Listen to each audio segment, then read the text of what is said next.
Welcome to Music Industry Monday. My name is Avio, and this is Record Label Boss. And I hope you had a great weekend. I certainly had a very busy weekend. We just came back from Croatia, where we had some meetings and things to do, as we always do. So thank you so much for joining me today on Record Label Boss. As always, if you want to join the conversation, I made a new link up here. It's recordlabelboss.com/Discord if you want to join our Discord server and keep chatting with us after the show. For today, I've picked a very interesting topic that some of you might be keenly aware of. That it's something that I'm always pushing. So for today's Music Industry Monday, we are going to talk about a topic that has been a long time in the works, I would say, and that I have known was going to come up. And this is the topic of Spotify's new music advice platform, In Focus, which says that it's like having a music industry manager working for you.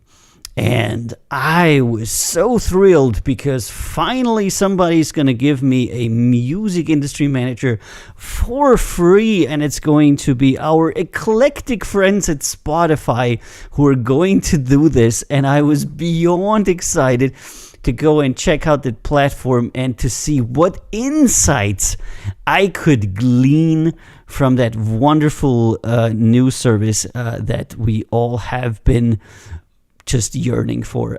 I guess that is what I would say. I'm going to preface this with a little bit of intro into what this actually is and why it is and how it works and those kind of things. Because a lot of you might not know what the thing behind it might be or how it came to be. I'm still looking for some of my shit here. Oh man. There it is. Okay, there you go. No, put it here. Put it here on the side. Put it on the side. I'm trying my best. Yeah, there you go. Whoop. Okay, so as a lot of you know, Spotify is currently planning on stopping to pay artists altogether for their music. And to say that, if you accept the fact that you're not going to get paid for your music anymore, they are going to promote your music. And all 5.5 million people that will then not receive money for their music anymore are all going to be promoted. And that is going to be great because I'm looking forward to how that exactly works when every single person gets promoted. That is going to be so great because when everybody gets promoted, isn't it the same as if nobody gets promoted? Yeah, we'll see about that. But essentially, what is coming our way in terms of artists and people that make and create music and are people that are creative is that Spotify no longer wants to pay artists, but quite to the contrary, they want to be paid by artists. And they figured that the way to achieve that would be to tell artists that there will be something super, super, super important that they can't really miss, and that they need to buy if they want it to be successful. So they're wanting to move to a situation to where you, the artist, are paying them to give away your music for free. Actually, not for free. They're getting paid. You're just not getting paid. So let me quickly recap this. You're giving them your music for free. They're selling it for money. They're keeping the money. And you're also going to pay them in order to be able to give them the music for free. So essentially, you're going to give them your music that they can use forever and sell and not pay you for it. And you're going to give them some money. So what their plan is that 5.5 million artists will give them their music for free to sell forever. And only they will receive the money from that. And on top of it, all those 5.5 million people will pay them some money to have the music on the platform. I mean, that's a win-win deal. I would do that too. For example, I could say to all of my artists, hey, you are going to give me your music to sell for free forever. I get to keep all the money that I make from it, and you're also going to pay me money to do that. That would be most excellent. Now, that feature was called Spotify Discovery, and as you can probably imagine, it did not go so very well with people, and people said, well, if you're not paying us anymore, how is that a commercial service that monetizes our music? How are we then professionals? Because if we're just giving you music for free, then you, Spotify, are something like SoundCloud. You're something like, a website where you upload stuff and people can get it for free, but you want people to pay you. So you're kind of like a SoundCloud where people have to pay, but you're not paying the people that actually make the product. So that didn't go very well, and people were like really apprehensive towards the platform. Thank you, Meg. And Spotify was like, oh man, shit, they're on to us. They found out that we, want to, make them pay to host their music. and we need to do something about it. And so what they did essentially is what every good American marketing company does. When people don't want to buy your product, you need to hype up your product. And what is there better to do than to make an advice platform?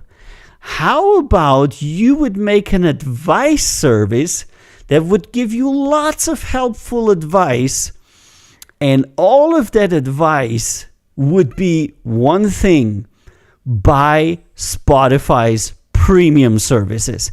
How about we make a website where we put 10, 20, 30, 40 articles in there. We write lots of features. We make lots of data. And every single output would be buy Spotify's advertising services. Because what your personal music industry manager on Spotify in Focus tells you is to buy more Spotify products. Isn't that great? And fuck, now I've spoilered my entire show. I've spoilered the entire service of Spotify in Focus and Spotify. What is it called? This promotion shit. I don't know. I forgot what it was called. But don't be sad. Don't be sad. You still have the humorous capacity to go there yourself and find out that page after page, what really it is a clever way to tell you again and again and again that the best way you can make a career in the music industry is to buy Spotify's services. Now, they're doing this in a clever way. Well, I'm not really clever, but they're doing this in some kind of a convoluted way. They're hiding it behind data. So what they're doing in the beginning is they're giving you some new data that a lot of artists think is super relevant. They give you data, who is listening, in which country are they listening, and your top fans are in the US, and then you have some fans in Sweden, etc. And this data you already had before. You have through your distributor's interface, if you have a distributor. And if you don't have a distributor, and if you don't have any kind of data tool, then maybe this data is new to you. And then you can do absolutely nothing with it, because the only thing that data enables you to do with it is to run advertisement. So they're specifically only giving you data that only makes sense if you run ads. Now, you could take this data and use it on Google. That is correct. And are you by a window? I am. But it's not a window, it's a balcony. You could use the data theoretically if you are a single artist and you have no distributor, you don't have DistroKid, you don't have CD Baby, you don't have Count Zero Records, you don't have anything, like literally nothing, and you're wondering, hey, how many people are listening to me in Africa? And Beyonce has great lighting. Yeah, I got lights here. I cheat. I cheat. Then that data will be new to you. But other than being interesting, what can you do with it? You could say, people in Africa like my music, people in New York like my music, and I should probably run more ads there. And this data is really only useful if you want to advertise, plus if you have any kind of music analytics software or music analytics service, which you really should have if you're a independent artist. You can get it for like $5 a month. You have all this data already. So they're giving you a bunch of redundant data that really isn't new to you, but the conclusion is different. People in New York are listening to your music. The best way that you could propel your career would be to, and this is what your Spotify in Focus music industry manager tells you, buy some Spotify music industry focus fucking advertisements. Yay! So the literal outcome of every single article and every single conclusion that they draw is to buy more advertisement services for them. And that isn't even the scary part. That is the part that I've already expected, because they want to hype up their discovery service, and they have a hard time telling people why anybody should accept these extremely harsh terms. A lot of people do a lot of successful. Most people that I know in the music industry run most of their ads on Google and Facebook. Those are two very big providers. Not so many people put a lot of money in Spotify because it's just one distribution platform. And their advertisement system really sucks. And okay, you put $100 in, you get some streams, and it doesn't really do anything for you.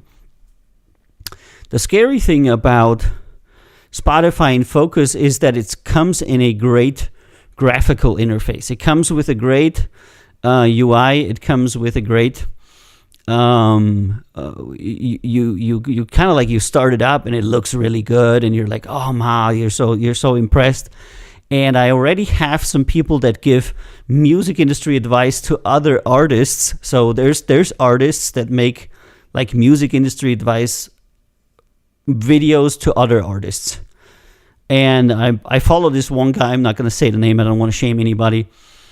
And he's like, yeah, and there's this and there's this and there's all these tips and whatnot. And of course, the tips are essentially copy pastes of articles that have been around for the last 30 years.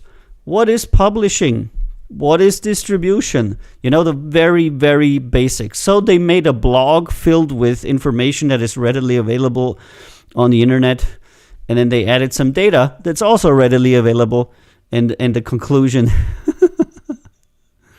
I like how your face takes up the whole screen. Yeah, that's right. I got a round face, man. And every time they come to the conclusion, buy Spotify advertisement. That will help you with your career. So this is not the scary part. What's the scary part? The scary part is that today I watched an advice video. He actually went through it as if it wasn't a marketing operation. And people under the video commented, lots of good information. I'm going to be sure to check it out. Yeah, should I run Spotify ads? And I was thinking to myself, you cannot possibly be that stupid. But the answer is you can. And this is the reason why it's going to work, because it's graphically nice. It looks impressive. It gives some advice that is extremely noobish advice, and it consults you to buy from Spotify, and people are going to go for it. I thought that, I don't know. I thought that there isn't a sucker born every minute, but there's obviously 20 suckers born every minute. So the new Spotify music industry advice platform will probably be a success, because it will sucker a lot of people into buying ads on Spotify based upon the data that they provide, and that will lead to absolutely nothing for all these people other than a few thousand streams for which Spotify will pay them probably nothing, because they also accepted the terms and conditions of Spotify promotion. So they're essentially just baiting their own ads on that advice platform. And you will see this in the industry a lot, that sales pitches are always hidden as advice. I know very few people that make videos out there about music that, number one, have the competence to actually counsel you, that do it for that are not sponsored, underwritten, or funded by a product that they're selling, and that they're consistently doing it. And I'm gonna go out on a limb, and I'm gonna say I don't know anybody outside of me that has the competence, the independence, and the persistence. There's a few people that are working in audio stuff, audio engineers, studio guys that are doing that. There's a lot of reviewers that are reviewing hardware, but there isn't a lot of people that are giving advice in terms of the legal and business aspects of music, because all of the people that I know that do this usually do it either completely incompetently, which means they're actually lying through their teeth because they don't know shit about it. They just want to make videos and get clicks for it. Or number two, they're actually selling a product, but they're not being upfront about it, and they're just telling you essentially what leads you to buy the product. But of course, most artists want to see stuff about, new music instruments, etc. And a lot of people think that taking charge of your music, of your rights, of your marketing, of your business is something that somebody else should do. And surprisingly, a lot of people think that they're really well equipped to do all of it because they're really smart. Always have this conversation. I was on CCR channel instead of RLB One Lingua alone. Yeah, I'm just streaming it to every channel. Hey, Fearless. So, whenever there's a service which is also a service that sells advertisement or that sells a certain product, you should always be a little bit wary of their of their advice. And I initially thought I was going to be able to make this topic for today a longer one. And then when I reviewed the service, I was like, holy fuck, I'm not going to be able to talk for an hour about this because there's nothing in it. I can't even criticize it because it's so fucking bad. It has a bunch of super old articles about various stuff. And other than that, it just fucking pitches their own bullshit ad services. So, sorry, 20 minutes and I'm already done with the review. And my review about the new Spotify InFocus music industry management service is, number one, it's full of shit.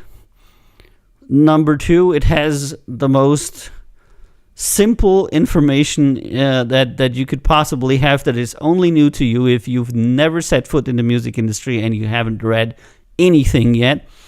It gives you fairly useless data which you can have everywhere else, and it requests you to act and buy Spotify services for advertisement on every page. Buy this and you will be successful. And now I want to go into why your career will not be successful if you advertise on Spotify. And that is because the people that advertise on Spotify that really do get heard advertise there with millions. But they don't really pay that. They actually own Spotify. So you're ad competing against the owners of the platform. And therein lies the big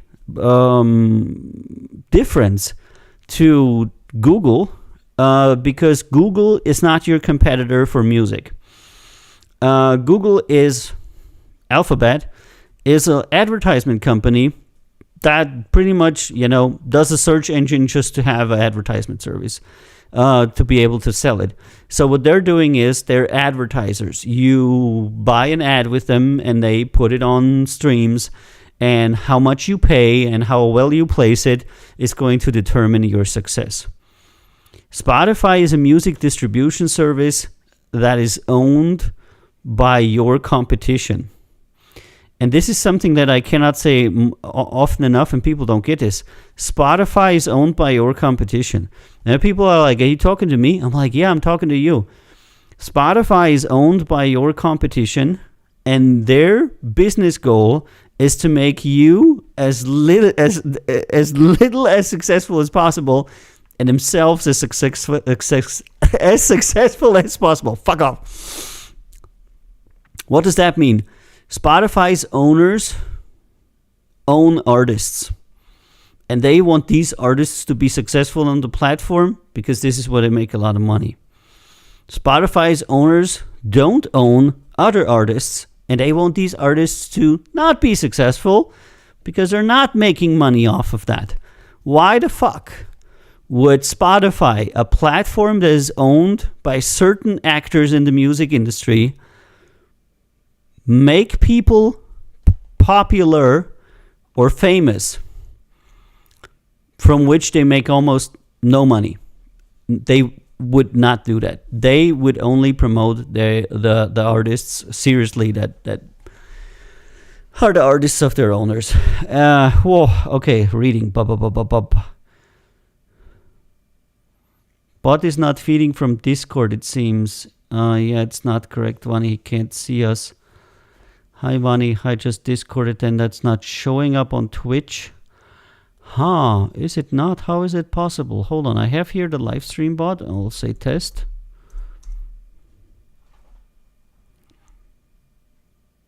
Welcome to the far lands, folks. How is it not live stream chat? Is something in there?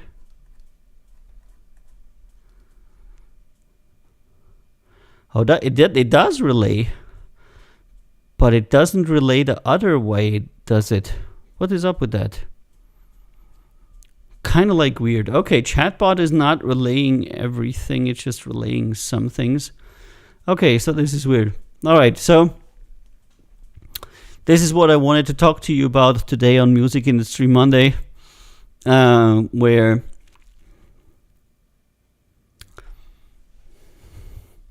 we have a new service from. Does not show Discord comments on Twitch. That is so weird.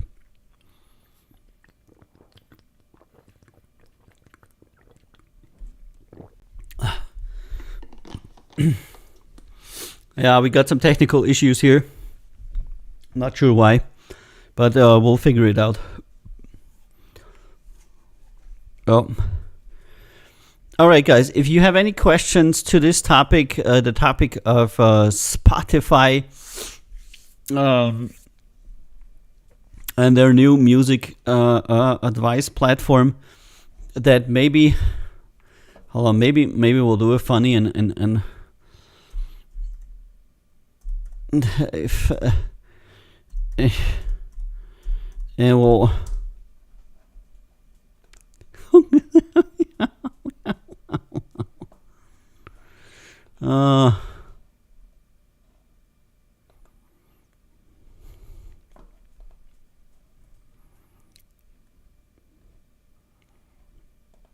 click here. Hold on, yeah. All right, let me see. Yeah, it's so fancy. Let me see if I can get this fun thing going for you, because it's really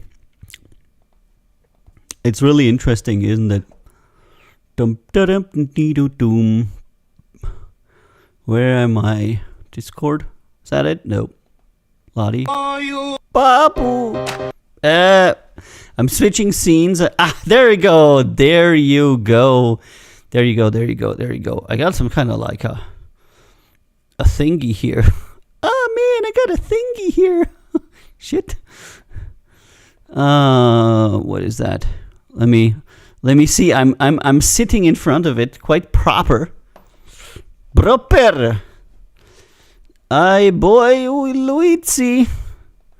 Transform, edit, transform. Right, yeah, that should be. That's a beep 300. Okay, 250. Oh, we can do 200. Oh, lolo, yeah, bote. Okay, I will leave it like this. Okay, so find your focus. Whether you're trying to look into level up or back to basics, it all starts with focus, you know? And this is typical for marketing speech, because that means absolutely nothing. Just to be clear, this means absolutely nothing. There's absolutely nothing that this means, and there's nothing you can glean from that. It's just complete marketing talk, and it's complete hogwash, as most of the platform is, and we're going to expose it for what it is, and we're going to have fun doing that, because We are independent and we are legion. So there you go. So choose a focus area from craft to career. Okay, so please let's reiterate the sentence. Choose a focus area from craft to career. If anybody can tell me what that means, I'll be super obliged. Choose your focus, craft or career. I don't know. What do you mean? Draft or beer? Draft beer? And we'll give you the tools, resources, and recommendations to help you achieve what matters to you. Craft beer? I don't know. Maybe they mean craft beer. It's so very difficult to tell what the fuck they're trying to say with this. But create music. Earn revenue. Oh my God, I want to do that. I want to earn revenue as an artist, and I want to maximize my business across merch, royalties, ticketing, and new revenue. Oh, I want to focus on that. God damn it, I want to focus on earning revenue. Please, let me sell more merch. Oh my God, I've been working in the music industry for years now, and I've never thought that I should just sell more merch. And now that you're telling me, I'm actually like, yes, I should totally sell more merch. Because if I just sold 50 million t-shirts, then I would have lots of money. So thank you for this extremely valuable tip to sell more merch. But let's just focus in and see how we are going to achieve that. And let me read here. Fandom goes far beyond music. Fans love to show their dedication with merch, and their support is key to you. Learn how to get your swag in front of your fans and keep them coming back. And the way to sell more merch is this. Connect your Shopify store to Spotify for Artists to supercharge your virtual merch table. Hold on. Lottie is typing, find your focus, no bus to focus though. And Lottie says, how to turn your art, your craft into a career. And Vani says, those seem like those MLM texts you get on social media everywhere. It is, and it's always so fucking entertaining to see this. Okay, let's go. It's like too good to be true. All right. So if you connect your Shopify with Spotify, you're gonna sell more merch. Well, of course, because if you do that, then that is going to be so great. And since everybody has a Shopify store, I mean, once you've linked your Shopify store, you can link 3 items featured on your artist profile at any time, meaning that all of the people that are already your fans and all of the people that are already listening to your music are now aware that you have merch. But I'm going to give you a secret. All of the people that are already listening to your music and are already aware that you exist and already like you are actually already aware that you have merch. And the best way to sell it is not on Shopify, but you're on your own e-commerce store that you can set up for free with WordPress and WooCommerce and not pay anybody percentage to do that. You can make that for $10 a month, $20 a month. You can set up your own store and you don't have to cut anybody in. But I wanna see more I want to see more. Can I not click over there? Yeah, I want to see that. What is that? Merch und Musik. Why is it in German now?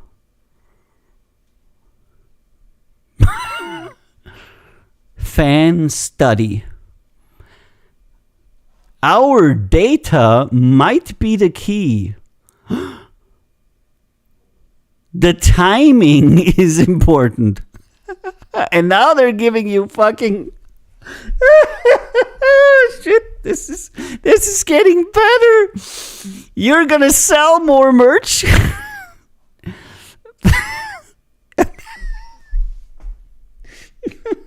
No, please. Listen, this is in German, but I'm gonna tell you something. This says that more people buy t-shirts in the summer and sweatshirts in the winter. This is actual music industry advice from Spotify. Oberbekleidung November und Dezember and t-shirts August. They're actually advising you that people buy summer clothes in or before summer, and they buy winter clothes in or before winter. This is going to make you successful in the music industry, knowing that people generally wear t-shirts in the summer and they generally wear sweatshirts in winter. You cannot make this shit up. You cannot make that up. That is impossible to make up. That is so good. And this one says Schallplatten. This means vinyls, but they don't actually mean vinyls, they mean sales, All right. This advice here, advice number 2, if you sell more music, you also sell more merch. Because the more fans you have, the more merch you will sell. This is also something that I'm absolutely sure you have never thought about, that if you have 1 million fans, you're going to sell more merch than if you have 4 fans. And this is something that your music industry manager, Spotify and Focus, needs to tell you, that more fans means more sold merch.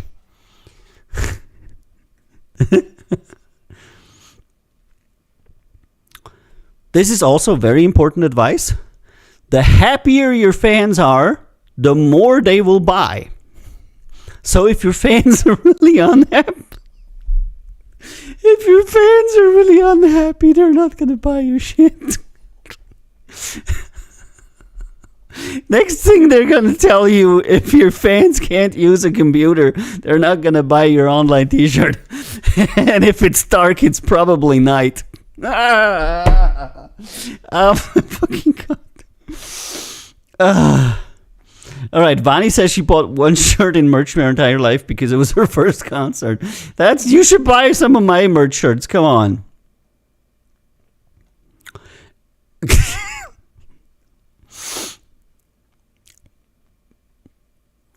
New fans will quickly buy your merch. So they're saying that at the beginning, your fans are more likely to click on your merch, but this is, of course, a case of wrong data. So this is very good. What I in what I said, it's laughable data. So let's analyze this, because we're not complete idiots. Spotify is saying that within the first 40 days of meeting you and seeing you, Spotify will show that more people click on your merch than afterwards. And this is supposed to show that people engage with your merch quickly. Yeah? But what this actually shows is most of your fans come in once and never come back. This is actually what this data shows. This data shows that you have a lot of fans that check out your stuff once, then don't like it and never return. But of course, you could reinterpret that as in the new fans want your merch the most because they're clicking around in your profile the most, and Spotify is like, why are all these new fans clicking around in the profile? I have a tip for you, Spotify. It's because when a new person goes on a profile of an artist and they look at their songs and they check out their songs and they check out, their merch, and they check out everything else, and then they don't come back, it means that they don't like the artist. This does not mean that people want to buy merch the first time they visit your store, because that is an absolute bullshit. Nobody in God's fucking green earth is going to buy your merch t-shirt the first time they click on your profile. But what happens is that people look at your profile and then they don't like you and they leave. Because for 10 people that listen to your music, that check out your stuff, only one of them, if you're lucky, becomes an actual fan, and that guy will not buy the merch in the first month. That guy will buy the merch here around the 6th or the 7th month. And what this tells me is that Spotify, number one, has no fucking clue how things work, and number two, takes every horrible statistic that they have and tries to make it look good. But what this really shows is that they have a horrible retention rate, which means people look at your shit and then they never come back. This is what this graphic says.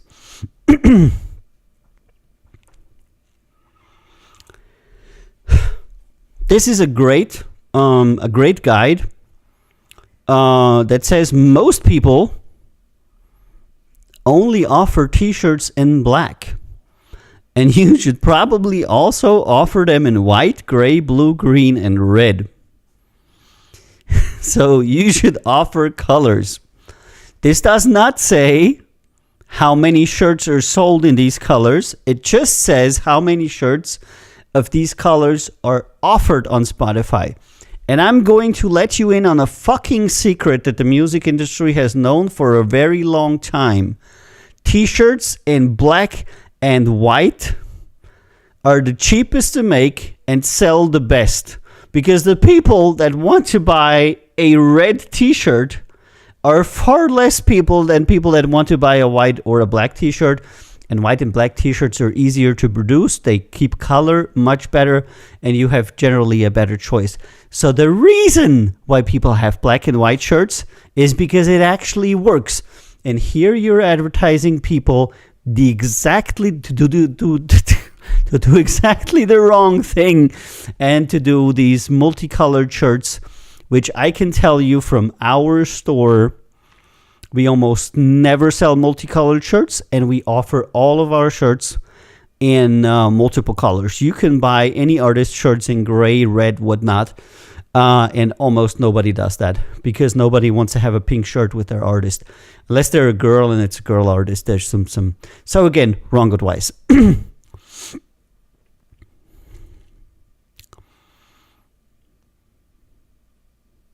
You should send your people email. Yeah, absolutely. I would do that.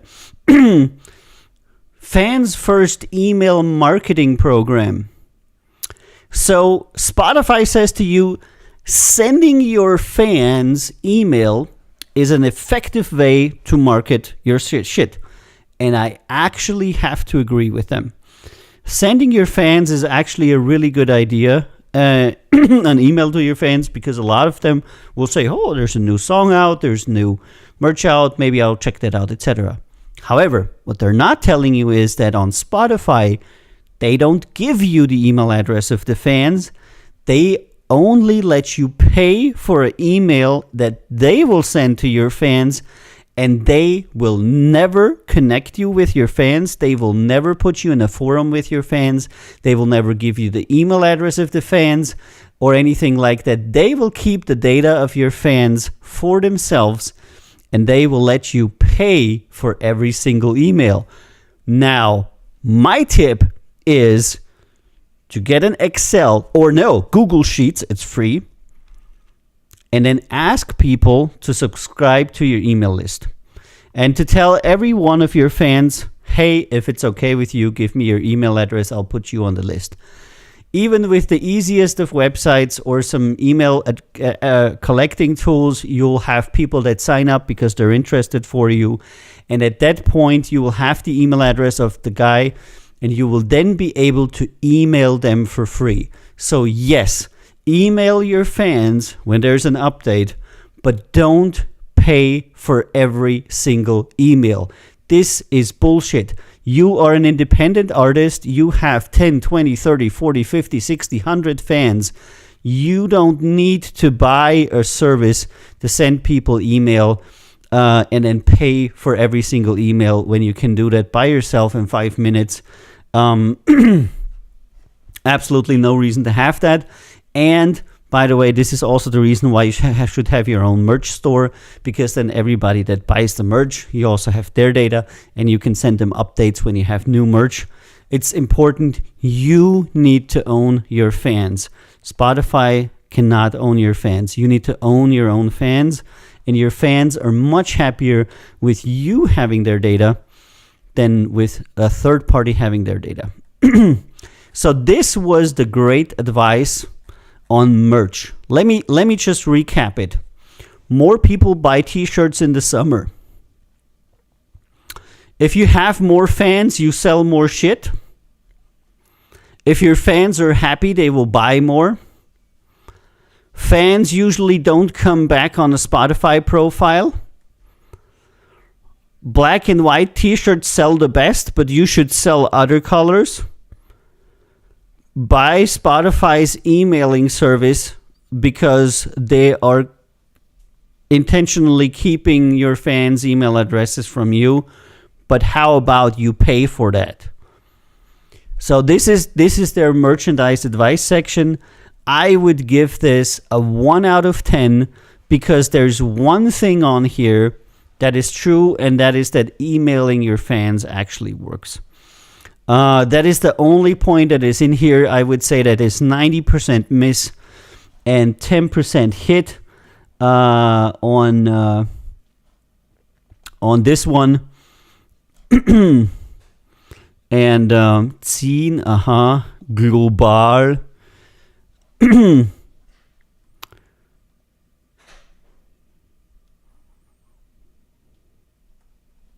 Okay.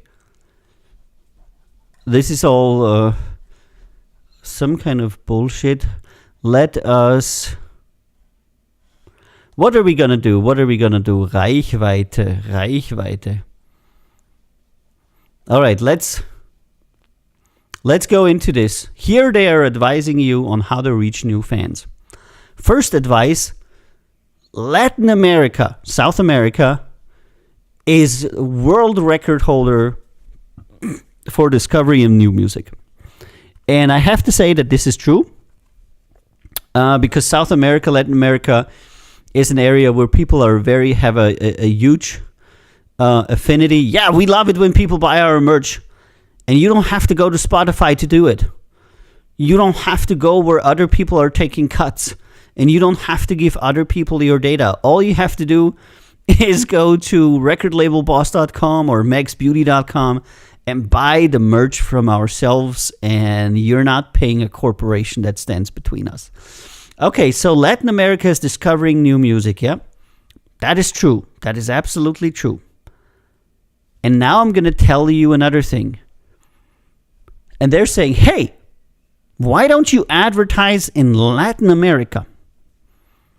And in the beginning, it actually sounds good. It sounds reasonable, and we do it sometimes as well. But you have to think of one thing. The purchasing power in music in Latin America is almost non-existent. You can advertise in Latin America. You'll get a lot of hits. But that none of them have access to paid services. Very few of them will ever buy anything. And you're not going to make a whole lot of money from it. It's a second world music market where the returns on your investment are probably not going to be there because you're not going to be an expert advertiser for Latin America. That is the same thing as saying advertise in India. If you know what you're doing, that is fine. But for most people, all of that money will be wasted because they will not be having any kind of return, as these markets are generally markets where people don't buy stuff. I can give you an example. We have an artist, his name is Christian Vale, he's from Venezuela, and we have tens of thousands of people that follow him on Facebook, and we have tens of thousands of hits on his stuff on Facebook, and we have zero presence on any service where we get paid for his music because people in Venezuela can simply not afford Western music services. So if you go and advertise in these countries, you have to be aware that none of these people will actually buy your stuff. If you're just doing it, for shits and giggles or for the clicks, etc., that's fine. But the city names that are on here are on many exclusion lists, which means those are city names that are on exclusion lists where music industry professionals are saying to you, do not advertise in these cities. They're easy to advertise, they're cheap to advertise, they have high response rates, but they are non-buyers. These people are not going to buy anything for you, they're not going to become your fans, and they're not going to buy any tickets for your performance. Not because they don't like your music, but because a lot of them just don't have the money, the technology, or the access to your music. So a lot of these cities are on exclusion lists. And for Spotify to actively advise young musicians to advertise their music in areas that for most labels are on an exclusion list is actually borderline I don't know. It's unethical. That's what I would say. They're telling you to run ads in places where they know that ads don't work, okay?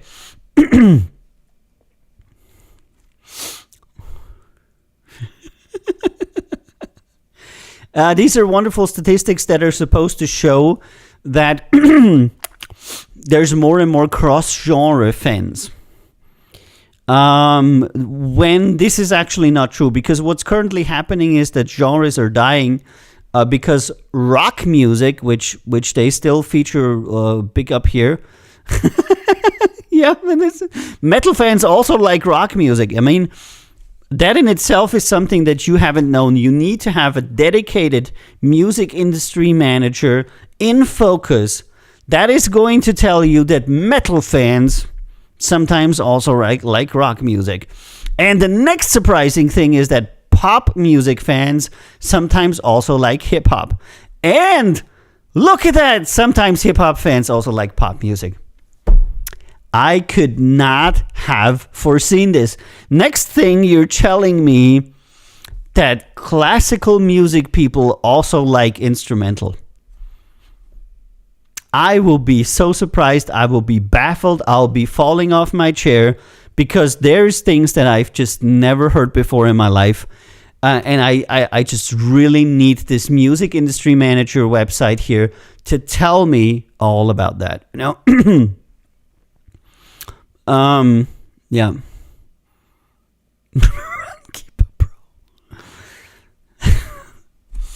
How are people discovering your music?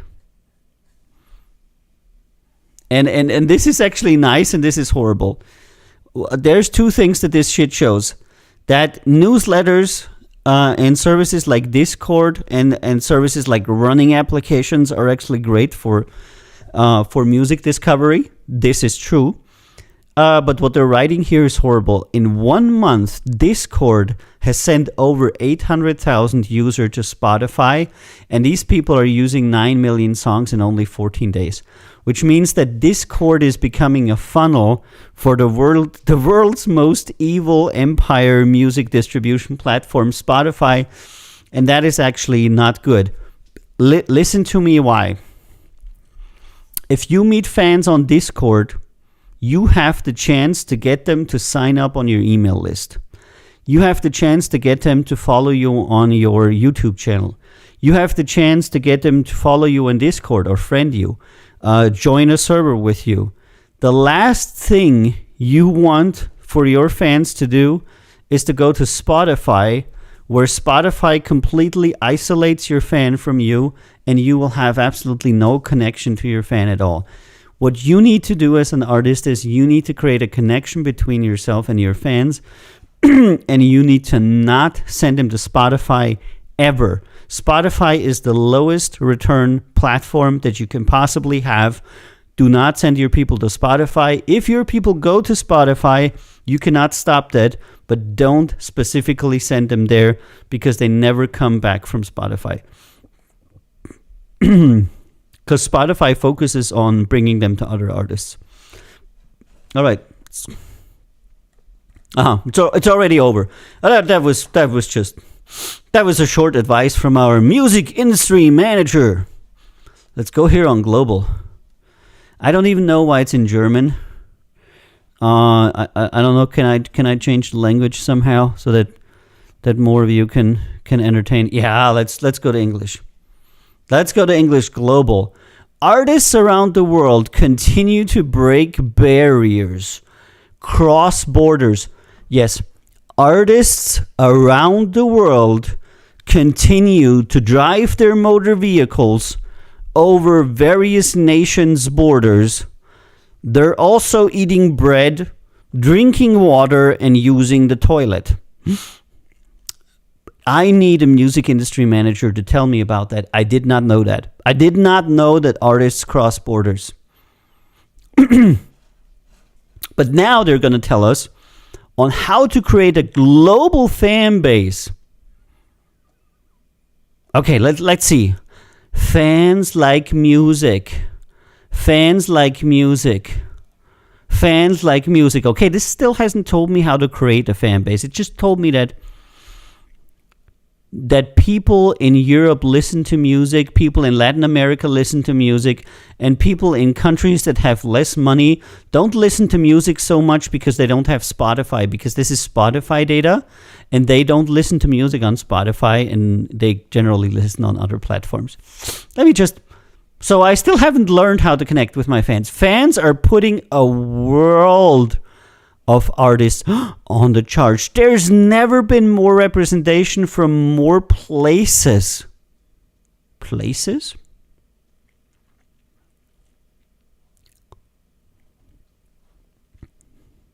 This is the growth of South America.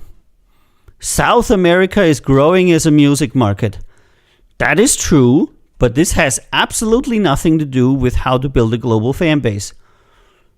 Okay, I will take the information, but again, this is see how you can develop a global fan base. And telling you that people listen to music in South America is not telling you how to build a global fan base. Oh, here's the first advice. I love that one. That is so good. International collaborations may be your ticket to a new fan base. And say hi to Meg from me, says Heavy Smile Seeker. Okay. Yes. It's true. International collaborations make a new fan base. We had a collaboration between Cygnus and Ken Tucker, and it increased both artists' fan base because the Cygnus people like Ken's stuff and Ken's people liked Cygnus' stuff, and it was a win-win situation. Working with an artist from another country, everything that they say here is true. Yes. And do you know how you can make a successful international collaboration? All you have to do is to have a successful international label between the two of you, because artist-to-artist collaborations generally always turn out in one way, and that is south. I have seen very, very, very few direct artist-to-artist collaborations, and those that were successful, people were fighting their heads off because they usually didn't have any contracts in place or anything going for them. So while we see a lot of young people wanting to collab here, collab there, I would say that collabs are one of the things that people put the most hopes on. But unless both artists are of a similar stature, and that stature isn't zero, collabs don't work. What do I mean by that? If two completely unknown rappers make a collab, nothing is going to come of it because they're going to exchange part of their non-existing fan base with each other. In order for a collab to work, you need to be an established artist and you need to work with another established artist, and both of you need to have a fan base of around 10,000 fans upwards. Fans, not followers, fans, in order for it to make sense. And what I see people doing collabs is like people that have like 10 followers and the other person has also 10 followers. That is all good and fun, but it will not have any effect, because if two unknown people work together, it's just another unknown song. So collabs don't build a fan base, they only increase it. And there is the difference. You will never find a guide, and I'm telling you this now, we're going to look at it later, that shows you how to build your initial fan base, because that is the most difficult thing to do. That is the thing that is so hard, and this is what Spotify cannot do for you. They're going to tell you that you can sell merchandise to the hundreds of thousands of fans. Whoops, you already have hundreds of thousands of fans. You can collab with somebody else who also has 500,000 fans. Whoops, you have already 500,000 fans. So this advice will always start out with, once you have 500,000 fans, yes. But your question is how to get to these 500,000 fans, because that is the hardest thing to do. New fans come from far and wide to find you. While you might think that most new fans come from nearby, our data tells us a different story. 66% of all the new artist discovery happen outside of the artist's home country. I'm going to tell you a secret that you probably did not know, but it is data that is irrefutable, and once you've heard it, you will understand. There are approximately 200 countries in the world, and 199 of those are not your home country. So if 200 random fans come to your music, 199 are not going to be from your home country. And that is an extremely basic statistic. But of course, you can put some bars on it and you can say, most fans are not from your country.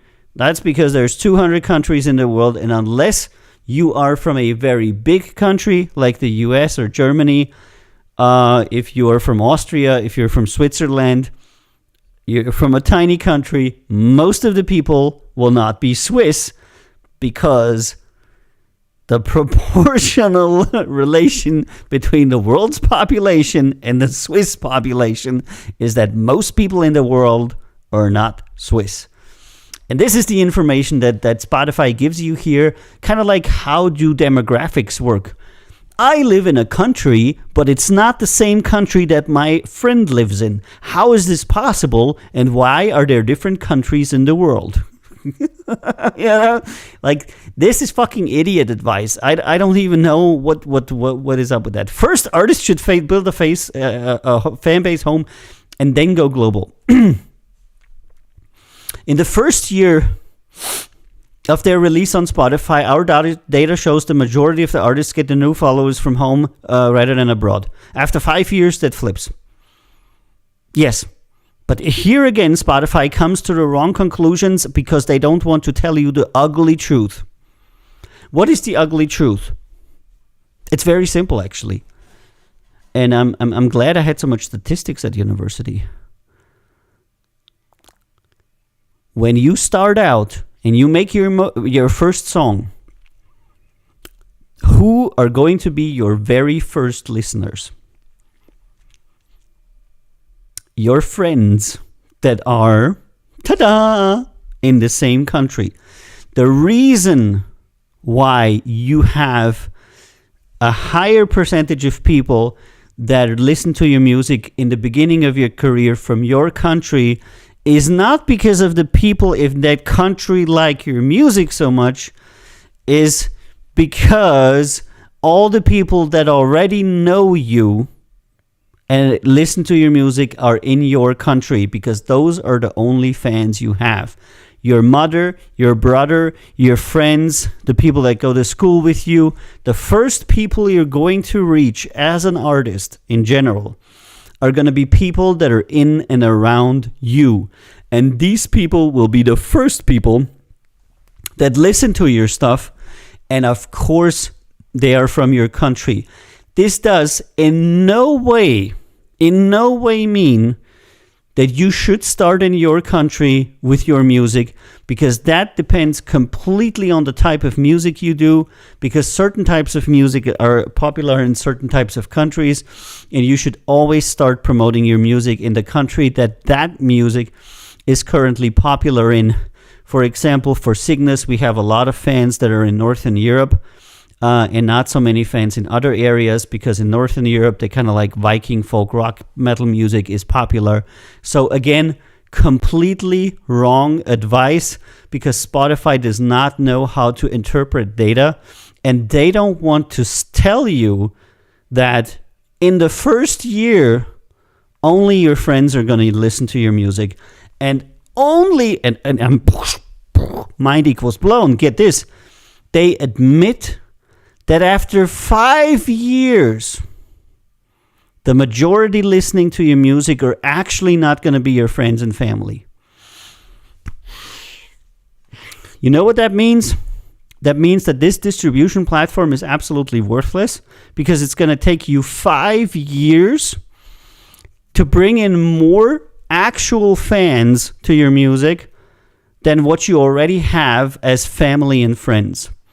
After 5 years, the 25 people that you have listening to your music will be outpaced by the listeners that Spotify brings to your music, which means that it's a mortifyingly bad discovery platform where nobody ever will find your music, because the amount of people that constitute that first 57% is tiny.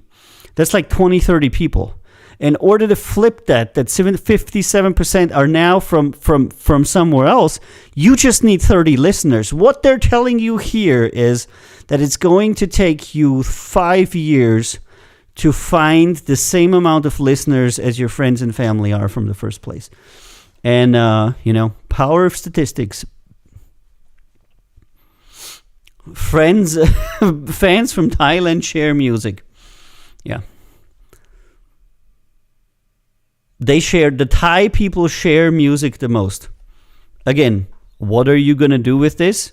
And number two, this is only on Spotify. What does this mean? Spotify is very big in Thailand. Spotify is the only platform in Thailand. Thai people share music more. For you as a Viking metal band, what does that mean? It means absolutely nothing. It's some statistics that they pulled out of their ass. Good night, Vani. Have a good one. And just randomly says that some people share more than others, which is wonderful. Creepy Ape is here. Do you think Shazam has done a great job helping people to identify music and find new music? Creepy Ape, I can tell you that I had probably a chart. My only chart hit so far, Good Times, was also the song that was Shazammed the most by far. And the way that it actually got into the charts was that through some Russian clubs that picked up the track, it's Deep House track, they were playing it, and then people were Shazamming it all over Russia, and generally in East Europe and Russia.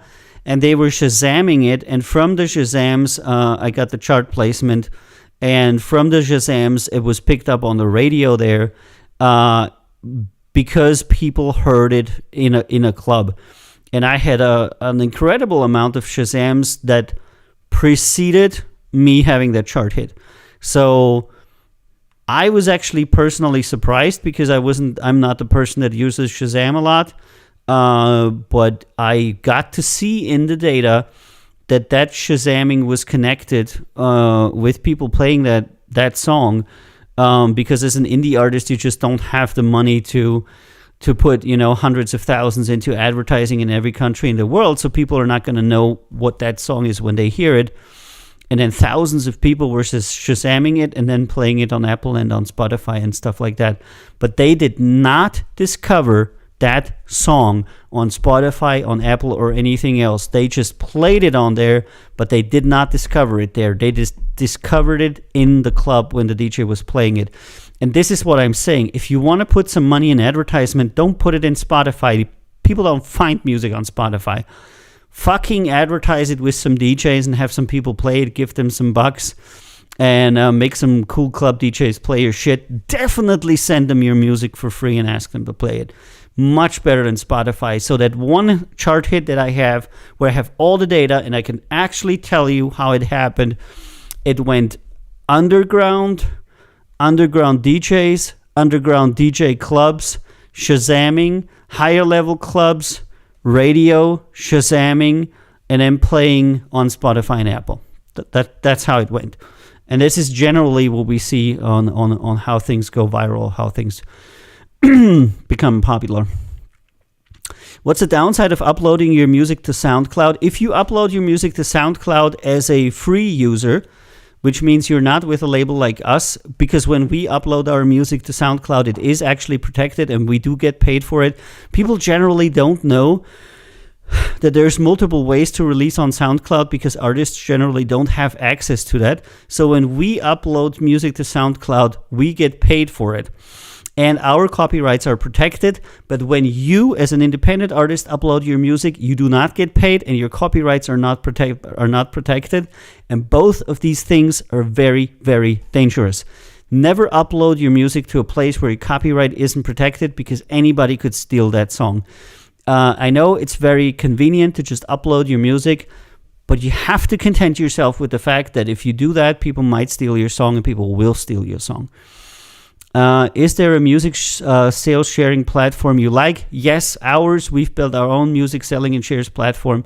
So if artists are working with our label, we have our own e-commerce platform that supports our own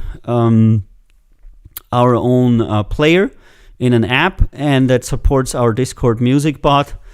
And I want to continue building on that, because music sharing platforms generally exploit artists. And I don't know any platform where you can consistently share your works as an independent artist and they actually protect your copyright and don't completely screw you over. The only reason why I advise people that they could work with SoundCloud is if you completely don't care what people do with your song. If that is the case, then go ahead and put it on SoundCloud and say, if somebody steals it, it's fine. I don't care about it. But other than that, I would not use any music sharing platform. I would instead actually release the music, because it's so easy. It's so cheap to release music.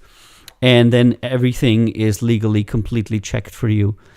Creepy Ape says, do you this YouTube helps or hurts independent music creators? Well, what can I say? YouTube is one of the few platforms that actually fully respects the copyrights and pays artists a fair share of advertisement. So in a sense, they are the most compliant platform there is. They're not really paying a lot, but they do generally comply with everything, while most other platforms don't. So YouTube pays out 70% of ad revenue to the artist that the video belongs to, plus they pay that share. That is the publishing share. So they're complying with everything. Whereas other platforms like Spotify continuously change the rules of play in order to diminish your income. The sad outcome for all of these platforms, though, is that you don't get paid. So how can I give a good answer? All of the modern music platforms are created to disappropriate creators, to steal and and take from creators, but among those, YouTube is probably one of the better ones. How much artists actually lose in sales due to music piracy? Isn't it negligible these days? They don't lose music to money to piracy. Quite to the contrary. Sometimes I release my own music on websites that generally have pirated music. We lose music because of lowballing of platforms. What does that mean? Music platforms like Spotify and others have deliberately dropped the prices that they pay for music, the royalties, down and down and down and down. Compared to 10, 20 years ago, they're now paying an almost laughable amount. Most people are making $100 or $200 a year with all of their music, and this lowballing of music royalties is actually what hurts us. And it's made it to where pirated music many times is actually better for the artist, because just like Spotify, they don't pay you, but if your song is good, the underground track will play it. These DJs will play it. They will honestly judge your music based upon how much they like it and not based upon how much it is advertised, and they will actually get you exposure.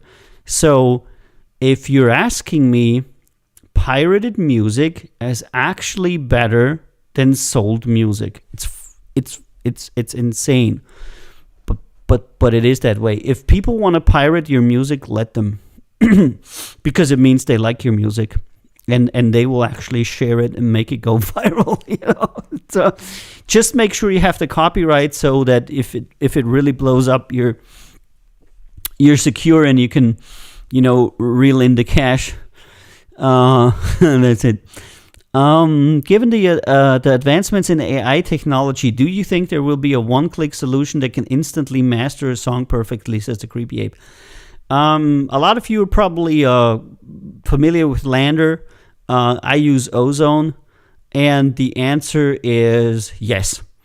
There's definitely auto-mastering platforms that I use every day, like Ozone, or online platforms like Lander that can make a convincing master in a click.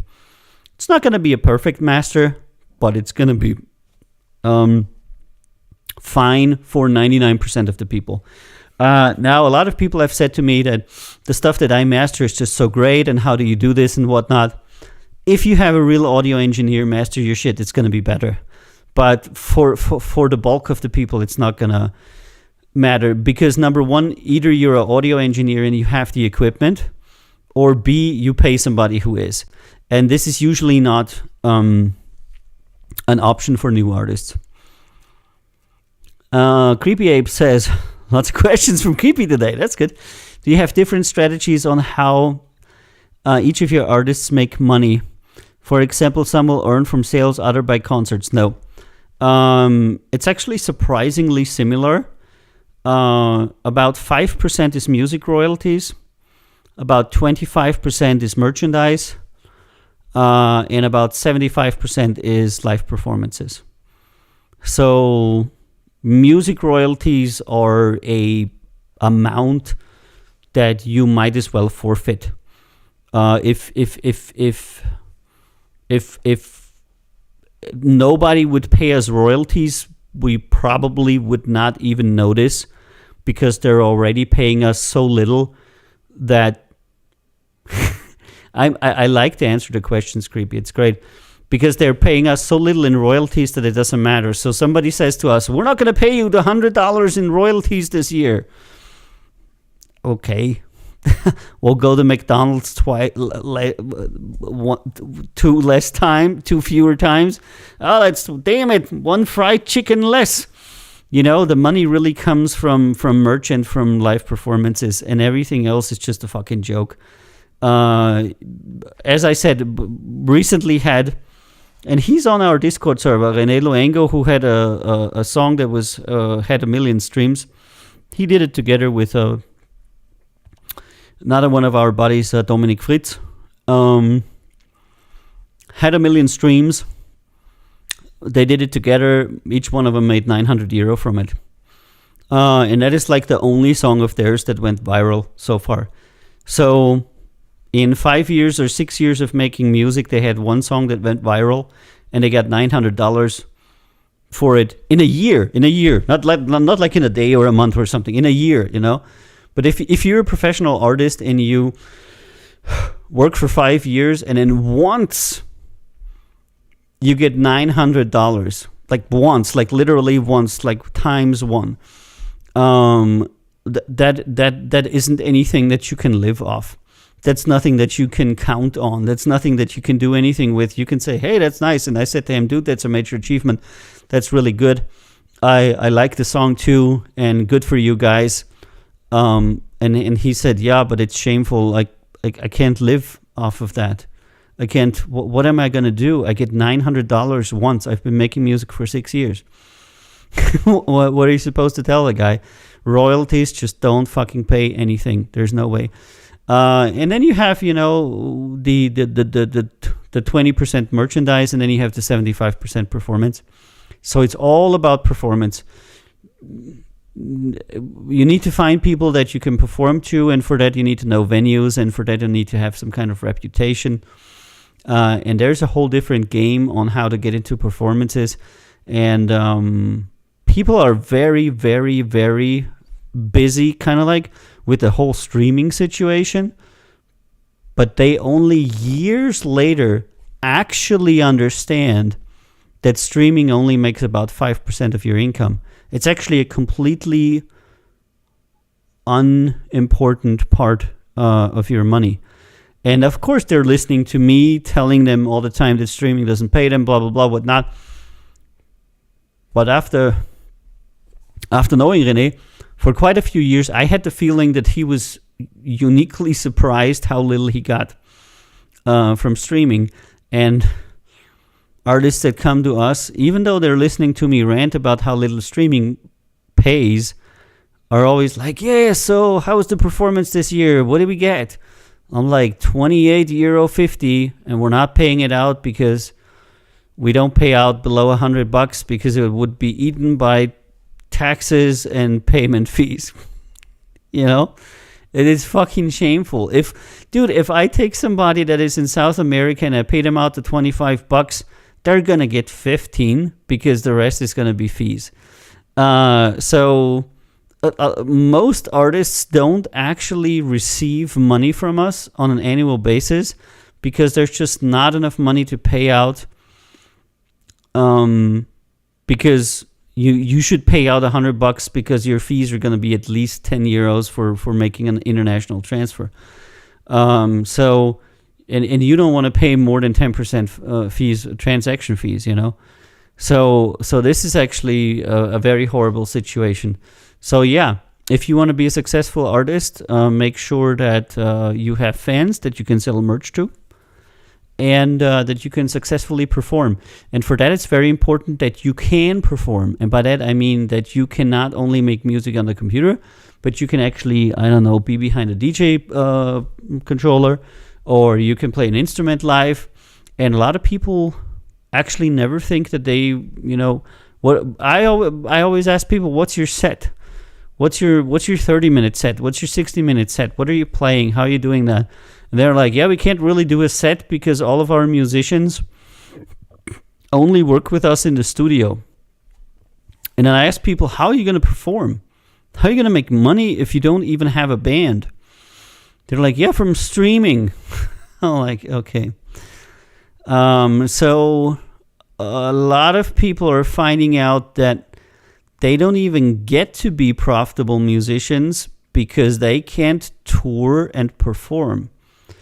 Because the only way to live as a musician nowadays is to be able to tour and perform, to have the time to do that. If you're somebody who kind of like stays at home, you're probably not going to go anywhere. If you look at David Guetta, if you look at Avicii, if you look at anybody, these people were touring DJs long before they were musicians, and this is how they got their music out. They were touring and performing. So even at this time and age, even though it's with digital, even though it's with all of these new modern things, the money that comes to artists is from touring and performing. And the reason for that is because Spotify and Apple cannot get their hands on it because it's too difficult. They already took all of the royalties into their hands, and it's the global music market. The only people making money with music are the very big labels and the very big technical companies, and artists aren't making money with music online. So, keep it on repeat. Yeah, just keep repeating the stream. So, and I just want to finish this up with, see how you can develop a global fan base. This is supposed to tell you how to develop a global fan base, and not one of these points tells you anything about how to get a fan base. They are telling you random stats about people, but they're not telling you how to get a fan base. And this is a closing remark for me on that global thing. Everybody that tells you how you can get a fan base from 0 to 1,000 is either two things: very expensive or a complete fucking liar. And 99.9% are complete fucking liars. And the other ones, like me, are very expensive. No, but you're going to have to do something for them, because the people that really know how to grow a fan base for you will have some truths for you that you will not want to hear. Most people don't want to hear it, and most people generally are not very happy when I tell them what they need to do. And they're like, yeah, but can't we just... No. The reason why there's so much false information out there is because people are pitching their product, like Spotify, their bullshit in focus product. If you buy this product or anything on it, you're not going to build a fan base. None at all. There's no advice in here that a 5-year-old couldn't deduce themselves. Let's go to Reach. Did we do that already? Yeah, we did that. Release. Let's go to the release. That's about the only thing they have here. No. Update your profile before your release. So, please update your profile on our platform. That's all I can say. You're absolutely fucking not going to go anywhere because you have an updated profile on Spotify. If you believe that this is actual advice, have an updated profile on Spotify, you're sadly mistaken. First bullshit. Second bullshit. Don't stop sharing after your release comes out. Hey, I agree. Wow. Another point for Spotify. It is true. When you're releasing music, don't stop sharing when it comes out. And if you're not sharing and self-promoting yourself relentlessly, you're never going to make it. We have artists that self-promote once a month. They're not going anywhere. We have artists that self-promote 27 times a week, and they're getting a little bit somewhere. The amount of self-promoting you're going to have to do is about 100 times higher than you ever thought it would be. You're literally going to have to talk about yourself all of the fucking time on all of the available channels if you want to go anywhere. And I can say this now with the confidence of years of doing this shit, that if you don't relentlessly self-promote, you're absolutely fucking 1,000,000,000,000,000% not gonna go anywhere.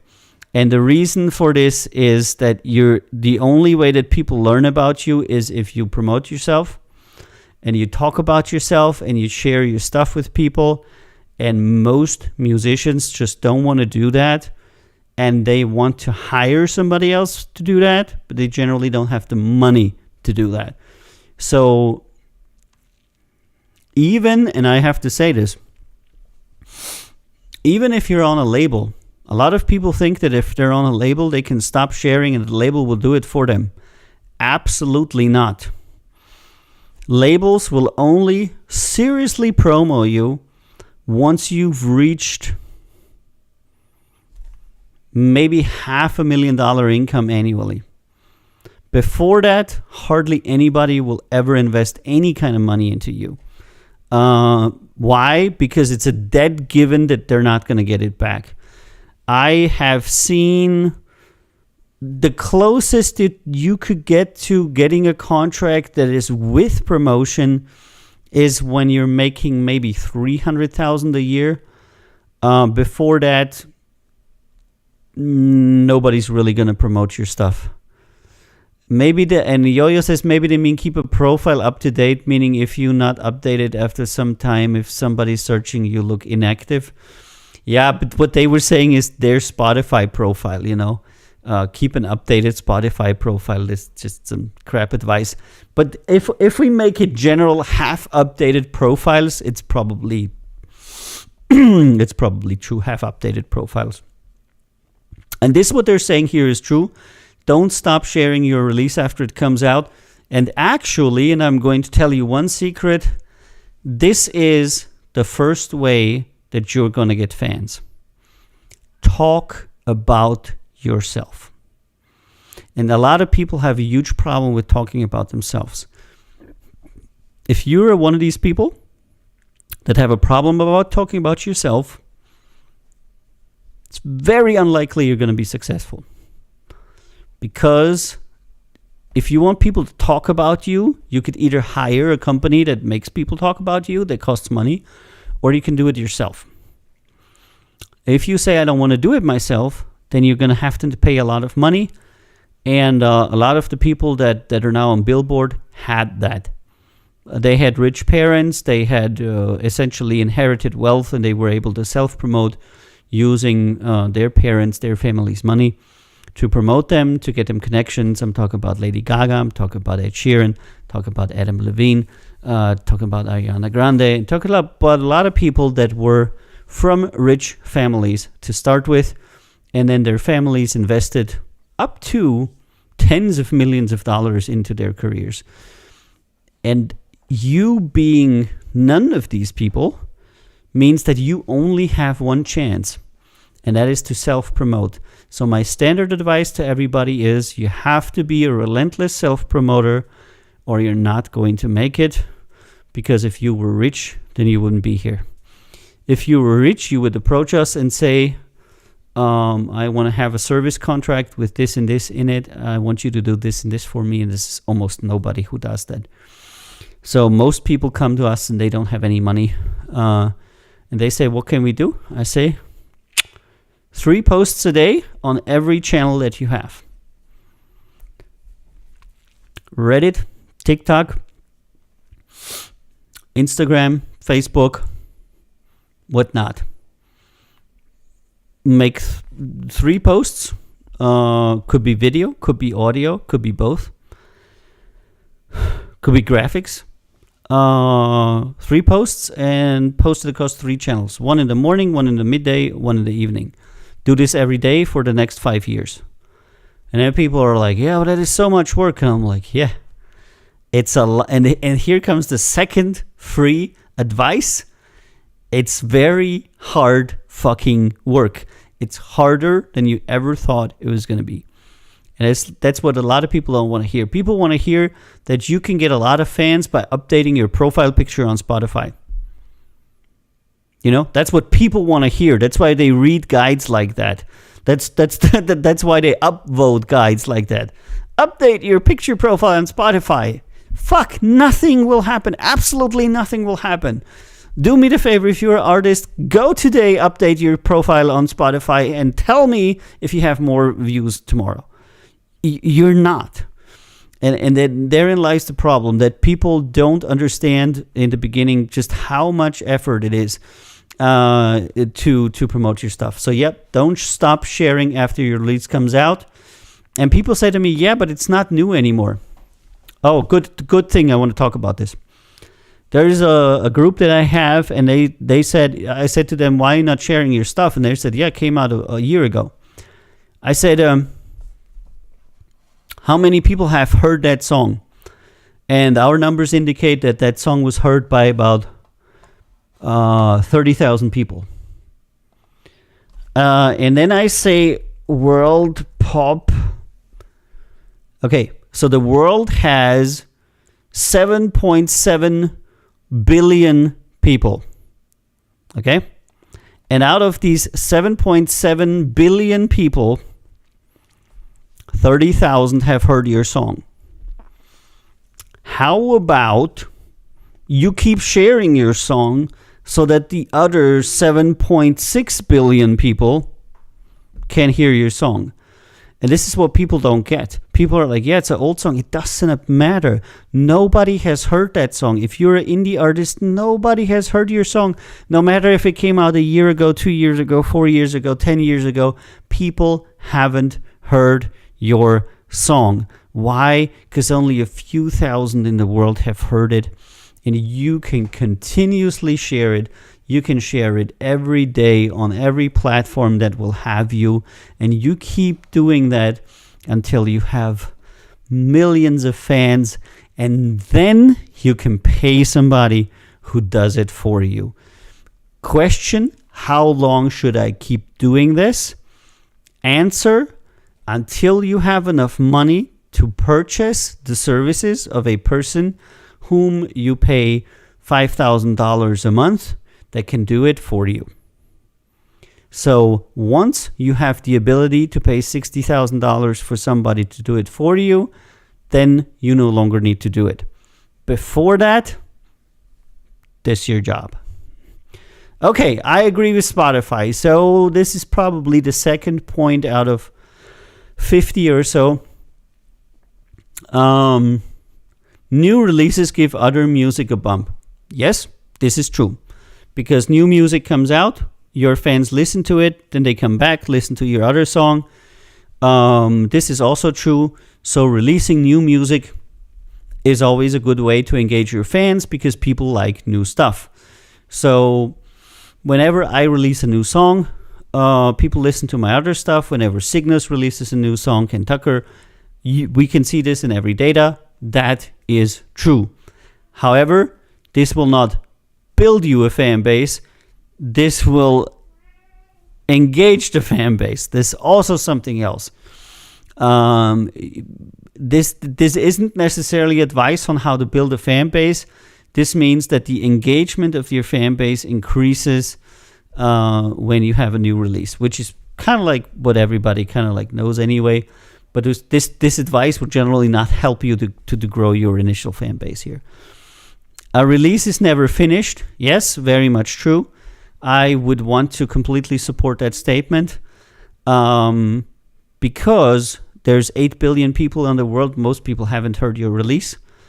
You can always update it. You can always give it a new cover. You can always make a music video for it. You can always add on it. You can always work on it.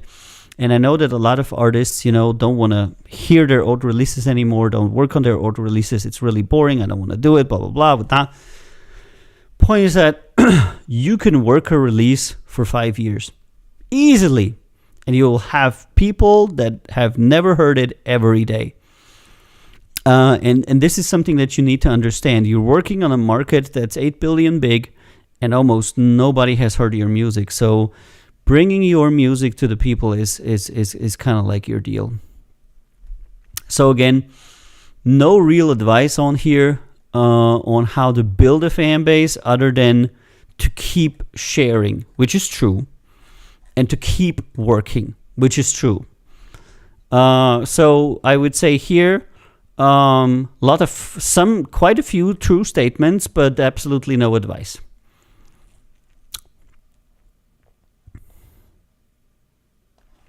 Let's go to this global first, and we'll do that.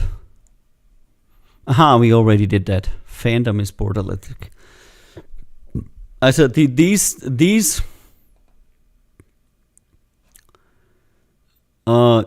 things are really trip me out because they're extremely stupid.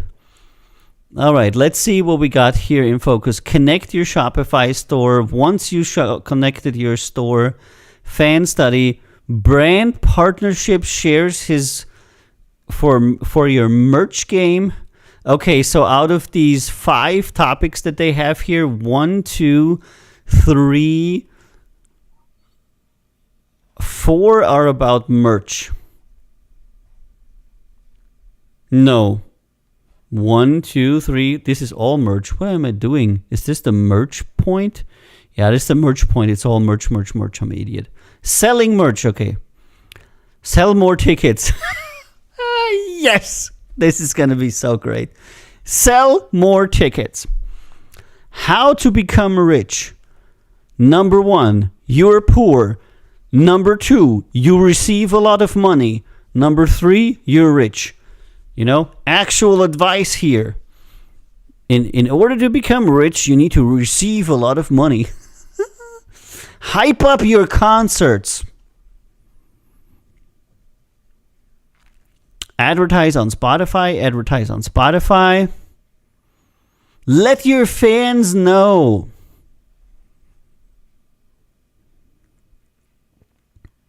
Okay, so 2 things are advertise on Spotify. 1 more, advertise on Spotify.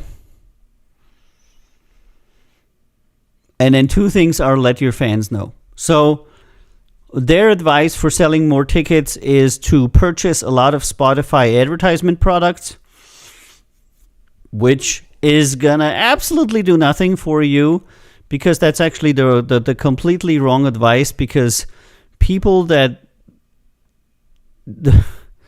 will come to your show are very specific people. And I'm going to tell you a secret here. The people that come to your show are very specific people, and you need to isolate them in your databases from the other people in order to send them stuff about concerts. People that will come to your show are people that are old enough to go to a show. They're not 12 or below. They're also not 70 or above. They live in a country where they can afford concert tickets, and they live in a place where they generally like to go to shows.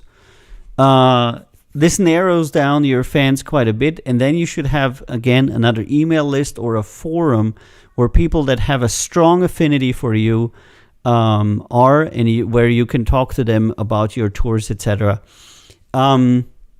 Selling tickets on a random advertising platform like Google or Spotify is generally not such a great idea, because you can only sell tickets to people that are already fans.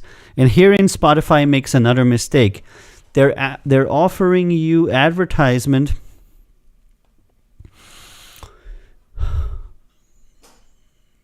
and saying, you know, if you have Ticketmaster tickets, blah, blah, blah, then you can link it with Spotify. Yes, this is true. But the question is not how do you get Ticketmaster tickets and link them with Spotify. The question is, how do I get anybody to take me in a venue where I'm going to have enough people to come so that the concert actually happens? The idea that you would enter marketing at the point where you already have a Ticketmaster ticketed event where 700 people are coming and you just want to advertise to 400 more, it's just plain fucking stupid. The people that are going to be reading this advice website are going to be asking themselves, how do I get my first concert going? How do I get my second concert going? How do I get my first tour going? Not, I have 10,000 people coming to my concert. How can I get 11,000 to come to it? And this is the consistent bullshit that you will always see on these fake advice websites, because they're only here to kind of like pitch their products, and their products only work when the artist already has a dedicated fan base, because only then they make sense. So their products are not about creating a fan base for you. Their products are about monetizing your fan base for them. These products are not doing you a favor. These products are doing them a favor. They are selling these products and they are benefiting from these products. You are not. How are you benefiting by running an ad campaign on Spotify?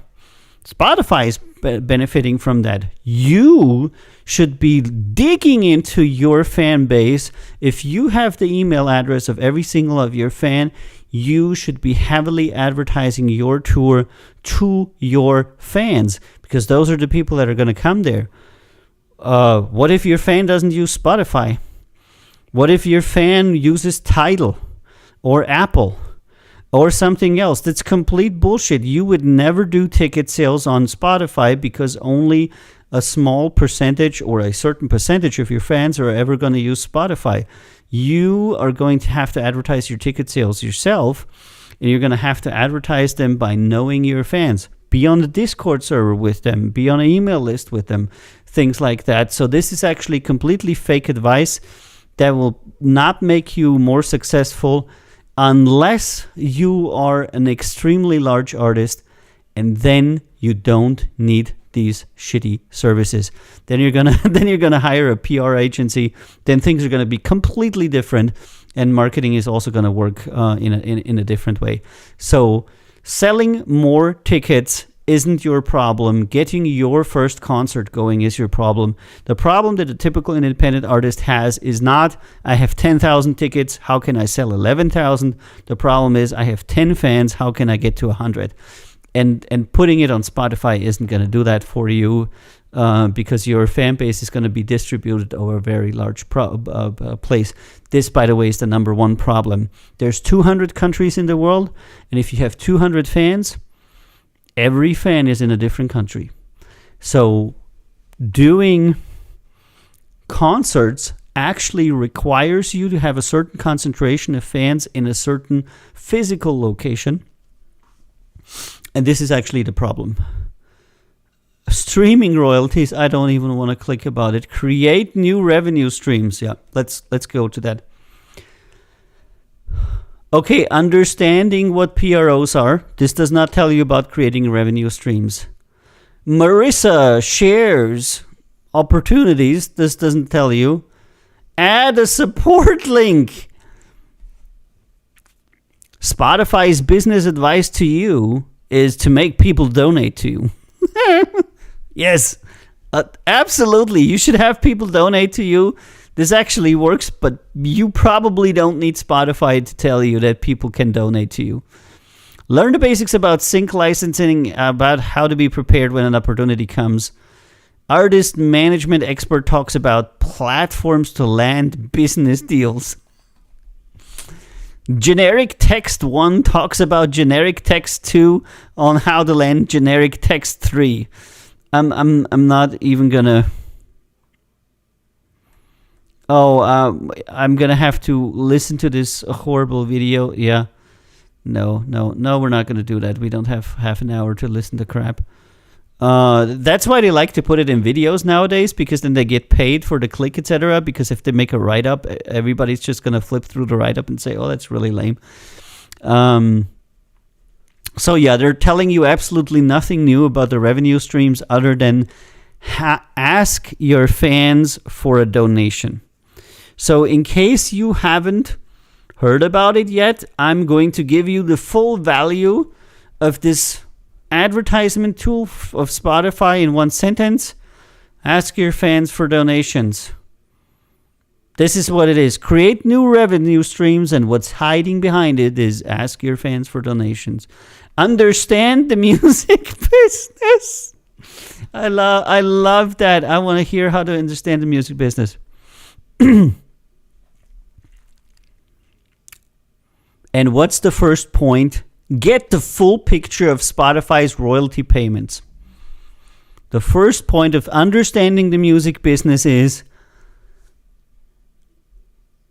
we're going to let you know why we think that we're justified in taking all of your money.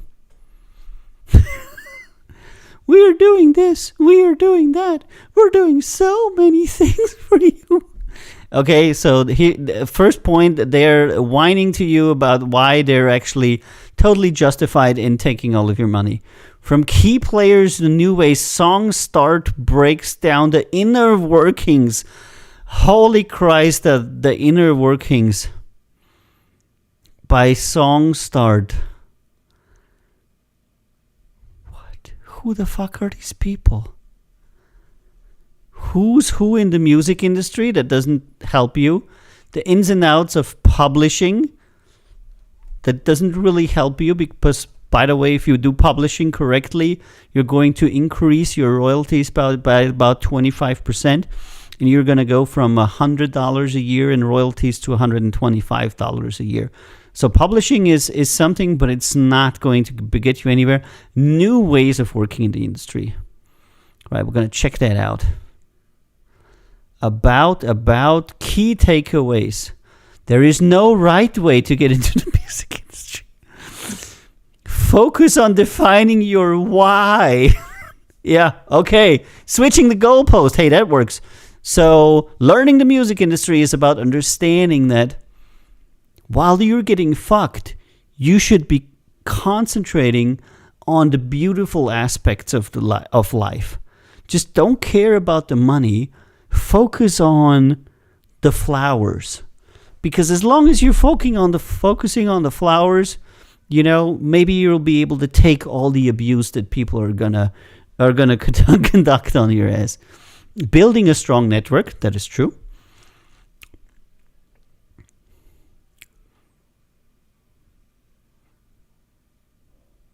It's the job of the artist to find new, deep, and compelling ways to tell stories that will resonate with the audience. Very marketing-y. Doesn't really say anything. Find deep and compelling ways to tell stories. You know, this is marketing speech. This means absolutely nothing. What does it mean? Make music that isn't shit? I don't know. It's a mystery to me. But find deep and compelling means to tell stories.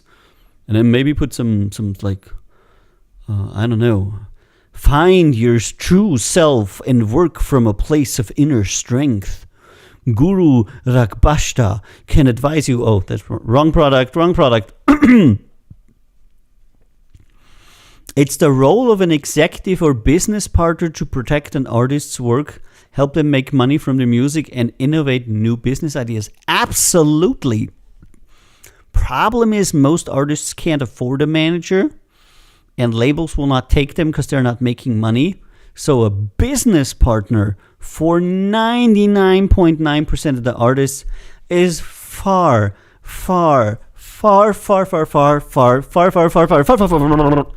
extremely far out of reach, and they will never find somebody who will even put a red herring into their music. The music industry is not easy. Okay, so their advice is, it's not easy.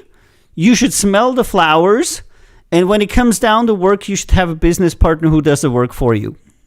Yeah, I love that advice. You know, how to become a master chef. Find somebody who will cook for you. Oh my God, this is... Find somebody who will do all the business stuff for you, and and it's their job. Oh man, this is just great. This is a treasure trove of bullshit. Get the most out of Spotify. Yeah, focus on your mental health. Learn from the best. Get ahead of the curve. I want to get ahead of the curve. I want to be ahead of everybody. Become an expert on the latest ass sucking on Spotify and learn how to ass suck on Spotify extremely hard. Yeah, of course. I mean, the first thing that I would tell people to be ahead of the curve, what you need to do is to become a total Spotify fanboy. I mean, if you do that, learn about discovery trends. Very important, and I agree. Absolutely. Music is not discovered on Spotify. Forget about Spotify discovery. People don't find your song on Spotify. They find your song, and then sometimes afterwards they will listen to it on Spotify. But discovery does not happen on Spotify. Good for them to say that. No, they didn't. They said it. They said the opposite. I'm just telling you. Listen to music agent Marissa. What the fuck? See how artists are cultivating new audiences on Twitch, Discord, and more. Yes, I agree with that completely. That's what we do too. Learn how to leverage gaming. Okay. Learn about the dangers of artificial Learn about how dangerous it is to cheat Spotify. Learn how you can comply with Spotify's terms of service to become a better artist. Learn how to best suck up to Spotify in order to increase your success as a music artist. I mean, come on, it's fucking getting ridiculous. They're essentially telling you that the more you suck up to Spotify, the better your life is going to be. You know? Yeah. Okay. The dangers. And Yo-Yo says, but the people on the picture all look extremely happy. That's because Spotify is currently inserting an anal probe, and they were not expecting it, so they're all like, you know? And this is why they're having that kind of happy face. Look, this dude is definitely getting an anal probe. This is not normal laughing, okay? This guy is getting a Spotify anal probe right now. This is the only reason why we would leave. I am so happy. And this guy, absolutely. But I think he's enjoying it, you know? And for her, I'm not sure. It must be a small one. She's like, you know. But they're all really happy. Spotify's fucking us, so we're really happy and grateful. Okay, but seriously, no real advice here other than, of course, you know, Twitch, streaming, Discord, blah, blah, blah, whatnot. Absolutely, that is true. And also Discovery. Discovery is extremely important. I would trust this guy. Discovery is extremely important. You need to learn how discovery happens. But just a hint, it doesn't happen on Spotify. Spotify is a discovery-less platform, which means that people come to Spotify once they have discovered you and not the other way around. And then, and here comes the most dangerous thing, Spotify will do everything in their power to make your fan leave your music behind and go and listen to the artists that they're promoting. Spotify is actually a predatory platform that counts on independent artists bringing their fans to the platform and is then funneling them to the big commercial artists that are owned by their owners. So, generally, if you want to be discovered, it's not going to happen on Spotify. It has never happened, and it will never happen. And none of the people that I know, I mean zero, and I know people that have been in business for 20 years that have... I have a guy who made 800 songs and has 70 chart hits. And he's never had a song perform or become anything because of Spotify. Never. It's always the other way around. The song becomes something. It becomes popular. It's played on the radio. DJs are playing it. It becomes a summer hit, something.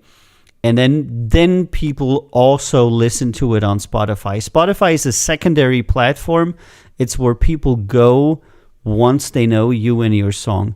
And this is why it's so unimportant to be on Spotify and to advertise on Spotify, because they are a secondary platform. People do not find your music on Spotify randomly, even if a lot of people like to believe that. But the data indicates that almost nobody finds your stuff on Spotify, but it's people that already know you, that look you up there because they're using the Spotify app. And that is still the only reason why this is actually a relevant company, because even though nobody discovers music on there, a lot of people are still using their app, even though most apps that are out there are actually better than Spotify. So, in short, what is Spotify offering you? They will sell your music and keep all the money, and in return, they offer you a mediocre platform to host your music on. And this is it for today, guys.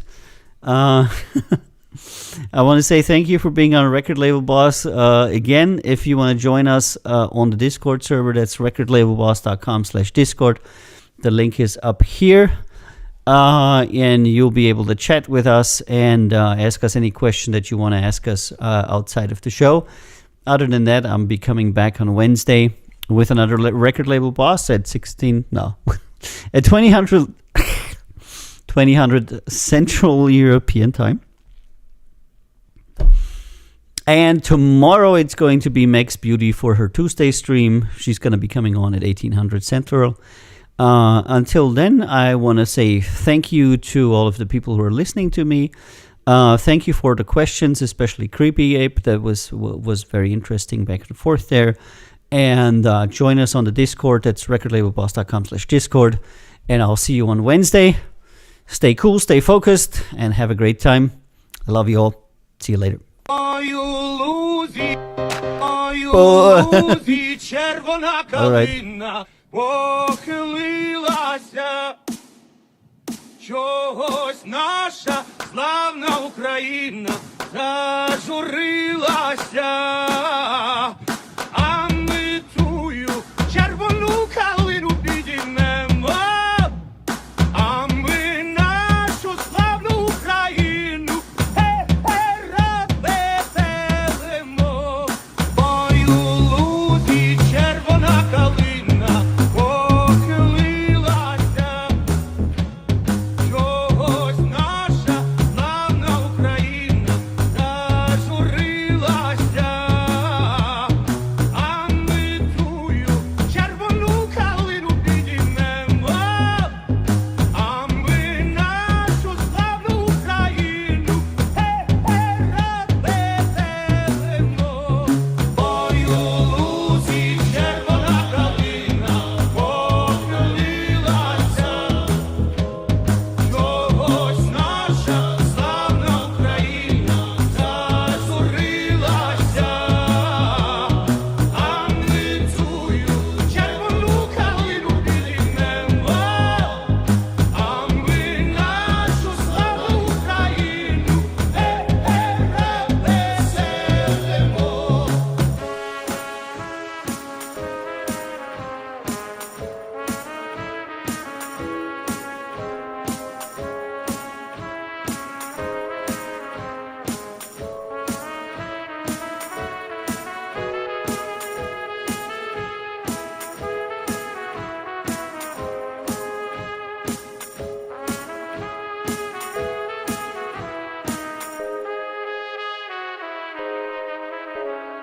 Ой, у лузі червона калина похилилася, чогось наша славна Україна зажурилася, а ми тую червону калину підіймемо, а ми нашу славну Україну розвеселимо. Ой, у лузі червона